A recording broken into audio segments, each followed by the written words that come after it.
जय हिंद दोस्तों। तो आज हम जानेंगे ब्रह्मांड किसे कहते हैं, ब्रह्मांड की उत्पत्ति कैसे हुई। ठीक है दोस्तों, तो चलिए वीडियो को स्टार्ट करते हैं। और अगर आप हमारे चैनल पर नए हो तो हमारे चैनल को सब्सक्राइब एवं वीडियो को लाइक ज़रूर करें। ठीक है दोस्तों, अगर इससे पहले आपने भूगोल की परिभाषाएं नहीं देखी हैं तो आप हमारी वीडियो की प्लेलिस्ट में जाकर भूगोल की परिभाषाएं देख सकते हैं। ठीक है दोस्तों, तो ब्रह्मांड के बारे में देखते हैं क्या है ये ब्रह्मांड। ठीक है दोस्तों, अस्तित्वमान द्रव्य एवं ऊर्जा के सम्मिलित रूप को ब्रह्मांड कहते हैं। क्या?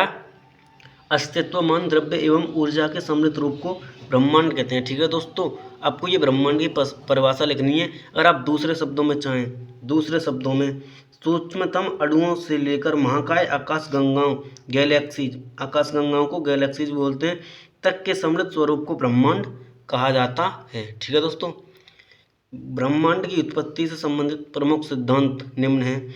ब्रह्मांड की जो उत्पत्ति हुई है उसके संबंधित सिद्धांत दिए जाते हैं। महाविस्फोट सिद्धांत, बिग बैंग थ्योरी। महाविस्फोट सिद्धांत एफ जॉर्ज लेमेंतियर ने दी थी। सामान्य अवस्था या सतत सृष्टि सिद्धांत या स्थिर अवस्था संकल्पना, steady state theory, Thomas gold एवं हरमन वॉडी ने दी थी। आता है आपका दोलन सिद्धांत। ठीक है दोस्तों, डो एल संजेडा ने दी थी। स्फीति सिद्धांत एलन गुथ ने दिया था। ठीक है दोस्तों, एलन गुथ ने। ब्रह्मांड की उत्पत्ति के बारे में जानते हैं। ब्रह्मांड की उत्पत्ति के संबंध में महाविस्फोट सिद्धांत बिग बैंग थ्योरी का सर्वाधिक मान्य सिद्धांत है। जो हमारी महाविस्फोटक सिद्धांत है ये एफ जॉर्ज लेमेंतियर का, उसका अधिक सिद्धांत मान्य है। इसका प्रतिपादन बेल्जियम के खगोलीय एवं पादरी एफ जॉर्ज लेमेंतियर ने किया था। बाद में रॉबर्ट वेगनर ने इस सिद्धांत की व्याख्या की। ठीक है दोस्तों, महाविस्फोट सिद्धांत के अनुसार जो हमारा दूसरा था महाविस्फोट सिद्धांत, उसके अनुसार क्या हुआ। महाविस्फोट सिद्धांत के अनुसार आरंभ में वे सभी पदार्थ जिनसे ब्रह्मांड बना है।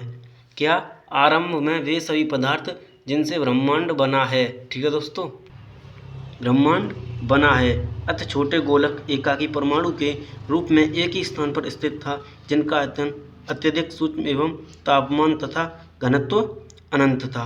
क्या? आरंभ में वे सभी पदार्थ जिनसे ब्रह्मांड बना अति छोटे गोलक एकाकी परमाणु के रूप में एक ही स्थान पर स्थित था, जिनका आयतन अत्यधिक सूक्ष्म एवं तापमान तथा घनत्व अनंत था। ज्ञात ही नहीं था तापमान एवं घनत्व।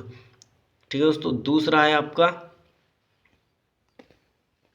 अत्यधिक संकेंद्रण के कारण बिंदु का आकस्मिक विस्फोट हुआ, जिसे महाविस्फोट, ब्रह्मांडीय विस्फोट, बिग बैंग कहा गया। इस अचानक विस्फोट के पदार्थों का बिखराव हुआ, जिससे सामान्य पदार्थ निर्मित हुए। क्या? सामान्य पदार्थ निर्मित हुए। इसके अलावा इसके अलगाव के कारण काले पदार्थ बने, जिनके समूहन से अनेक ब्रह्मांडीय पिंडों का सृजन हुआ। वैज्ञानिकों का विश्वास है कि महाविस्फोटक बिग बैंग की घटना आज से 13.7 अरब वर्ष पहले हुई थी। महाविस्फोटक के लगभग 10.5 अरब वर्ष पश्चात यानी आज से 4.5 अरब वर्ष पूर्व सौरमंडल का विकास हुआ, जिसमें ग्रहों तथा उपग्रहों का निर्माण हुआ। क्या? ग्रहों तथा उपग्रहों का निर्माण हुआ। इस प्रकार बिग बैंग पर घटना से ब्रह्मांड की उत्पत्ति हुई और तभी से उसमें निरंतर विस्तार जारी। इसके साक्ष्य के रूप में आकाशगंगाओं के बीच बढ़ती दूरी का साक्ष्य दिया जाता है।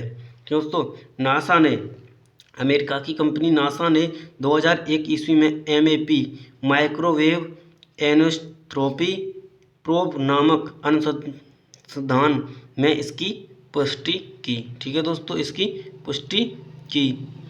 ब्रह्मांड के निरंतर विस्तार के साक्ष्य जुटाने में एडविन हब्बल का योगदान उल्लेखनीय है। किसका? एडविन हब्बल का योगदान उल्लेखनीय है। ब्रह्मांड के निरंतर विस्तार के साक्ष्य के रूप में अंतरिक्ष में सूक्ष्म तरंगों की उपस्थिति का पता चलना, अंतरिक्ष में रेडशिफ्ट परिघटना का अवलोकन तथा आधुनिक अध्ययन में सुपरनोवा का अंतरिक्ष में विस्फोट होना भी ब्रह्मांड के विस्तार के साक्ष्य रूप में माना जा रहा है। ठीक है दोस्तों, अब देखते हैं ब्रह्मांड का व्यास। ब्रह्मांड का व्यास 10 की पावर 8 प्रकाश वर्ष है। ब्रह्मांड का व्यास कितना है? 10 की पावर 8 प्रकाश वर्ष है। ब्रह्मांड में अनुमानतः 100 अरब मंदाकिनी गैलेक्सी हैं। प्रत्येक मंदाकिनी में अनुमानतः 100 अरब तारे होते हैं। ठीक है दोस्तों, ब्रह्मांड का व्यास 10 की पावर 8 प्रकाश वर्ष है। ब्रह्मांड में अनुमानतः 100 अरब मंदाकिनी हैं। प्रत्येक मंदाकिनी में अनुमानतः 100 अरब तारे हैं। अब मंदाकिनी देखते हैं। मंदाकिनी क्या होता है? तारों का ऐसा समूह जो धुंधला सा दिखाई पड़ता है तथा जो तारा निर्माण प्रक्रिया की शुरुआत का गैस पुंज है, मंदाकिनी कहलाता है। हमारे पृथ्वी की अपनी एक मंदाकिनी है जिसे दुग्ध मेखला या आकाशगंगा मिल्की वे कहते हैं। अब तक ज्ञात इस मंदाकिनी का 80% भाग सर्पीला है। इस मंदाकिनी को सबसे पहले गैलीलियो ने देखा था। अब बात करते हैं आकाशगंगा की। आकाशगंगा की सबसे नज़दीकी मंदाकिनी को देवयानी नाम दिया गया है। क्या? देवयानी नाम दिया गया है। नवीनतम ज्ञात मंदाकिनी गैलेक्सी है। नवीनतम ज्ञात मंदाकिनी गैलेक्सी है डवार्फ मंदाकिनी। कौन सी? डवार्फ मंदाकिनी। अब बात करते हैं निहारिका की। किसकी? निहारिका की। निहारिका नेबुला यह एक ब्रह्मांडीय नर्सरी है जहाँ तारों का जन्म होता है। निहारिका में धूल और गैसों का बादल होता है। सभी तारों का जन्म निहारिका में होता है, सिर्फ कुछ दुर्लभ अवसरों को छोड़कर, जिसमें 2 न्यूट्रॉन तारे एक श्याम-वेवर बनाते हैं। वैसे ही न्यूट्रॉन तारे और श्याम-वेवर मृत तारे माने जाते हैं। ठीक है क्या? वैसे भी न्यूट्रॉन तारे और श्याम-वेवर मृत तारे माने जाते हैं। यहाँ पाए जाने वाले गैसों में हाइड्रोजन गैस, हीलियम गैस एवं अन्य आयनीकृत प्लाज्मा गैसें होती हैं। ठीक है दोस्तों, तो आज के लिए इतना ही काफ़ी है। अगली वीडियो में हम जानेंगे निहारिका के कुछ प्रकार। तो बने रहिए हमारे साथ भूगोल की हर जानकारी पाने के लिए। तो ये कोर्स है आपका 30 दिनों का। Thanks for watching. जय हिंद दोस्तों।